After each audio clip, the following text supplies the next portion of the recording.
Hello दोस्तों, एक बार फिर अल्फा बेवरेजेस कंपनी में आपका स्वागत है। आज हम आपके लिए लेकर आए बड़ी अल्फा ब्रांड की बिना बिजली के चलने वाली soda machine, non electric soda machine लेके आए हैं।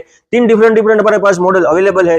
सिंगल फ्लेवर है, 1+1 ये मॉडल है, 2+1 मॉडल है, 3+1 मॉडल है। +1 जो रहता है उसमें से आप प्लेन सोडा निकाल सकते हो, और जो ये 3 फ्लेवर है इसमें आप तीन डिफरेंट फ्लेवर निकाल सकते हो। इसमें से दो अलग अलग फ्लेवर निकाल सकते हो, एक प्लेन सोडा निकाल सकते हो, इसमें से सिंगल एक फ्लेवर निकाल सकते हो और एक प्लेन सोडा निकाल सकते हो। पूरी जो मशीन रहती है स्टेनलेस स्टील में बनी हुई रहती है। इसमें इलेक्ट्रिसिटी का कोई भी जरूरत नहीं है। यहाँ पे टैंक दिया हुआ है, अंदर की साइड आपको बर्फ, पानी और CO2 का कनेक्शन लगा देना है, इसलिए सोडा बन के रेडी हो जाएगा। ये जो 3+1 मॉडल है हमारे कस्टमर की ऑर्डर की मशीन है। कस्टमर ने जो नाम वगैरह बताया था, नाम वगैरह यहाँ पे लिख के दिया हुआ है। इसमें से हम आपको सोडा निकाल के भी दिखाएंगे।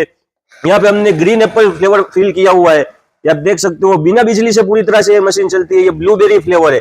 ये एक ग्लास अगर आप बनाते हो तो 2 से ढाई रुपए लगा जाता है। इसको इजीली मार्केट में आप 10 से 15 रुपए में सेल कर सकते हो। तीन अलग अलग फ्लेवर लगा सकते हो, और प्लेन सोडा से नींबू पानी है, जलजीरा सोडा है वगैरह, अलग अलग डिफरेंट फ्लेवर आप बना सकते हो। मशीन की जरा डिटेल जानकारी के लिए हमारे नंबर पे कांटेक्ट करें। हमारा कांटेक्ट नंबर है 9265471717 7201031717।